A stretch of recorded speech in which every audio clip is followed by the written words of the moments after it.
داغي غلطو سره دا په موږ باندې مسلط شوی دي. څلور وزیر اعلی تبدیل کړل. هر ځل دا وایي چې اوس دا نوی راغی دی به د دې قوم خدمت کوي. موږ ته هغه یاد شي چې د دوی حکومتو په مرکز کې مو په پنجاب کې نو د پنجاب وزیر اعلی چې لګاو وی چې ما داسې سړی ولګاو چې د هغه کور کې بجلی هم نشته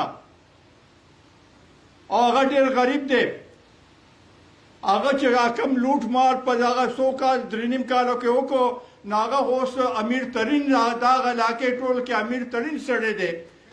دغسې کو دلته ګوره نو چې یو راځي نه د هغه په دې کو نور څه کار نه کړی په یو هغې کې ډېر مخکې تللی دي چې یو راغلی دی نه هغه چې سم را ګټلی دا بل چې راغلی د هغې نه په ډبل یې ګټلی او دا چې اوس کم لاړه ده خو 4 چنده ګټلی ده او دا صوبه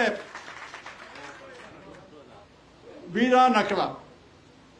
اوس دا کتل دي چې دا نوی سړی نوجوان راغلی دی. زمونږ خو دا توقع وه چې په رومني تقریر کې به هغه د صوبې له یو پروګرام ورکوي چې زه منتخب شویم او د دې صوبې لپاره به زما دا ترجیحات دي. خو افسوس سره هغه د دې نه علاوه بله خبره ونه کړه. یو پوائنٹ ایجنڈا ہوا کہ عمران خان کو رہا کرو, عمران خان کو ہم نے رہا کرنا ہے. عمران خان پدے اگے مانے رہا کیے گی نہ عمران خان کو رہا کیے گی نو هغه به صرف او صرف په عدالتونو چې فیصله د هغه په حق کې وکړه هغه به رعایه کېږي. د هغې نه علاوه په بل څه طریقې باندې عمران خان نه رعایه کېږي.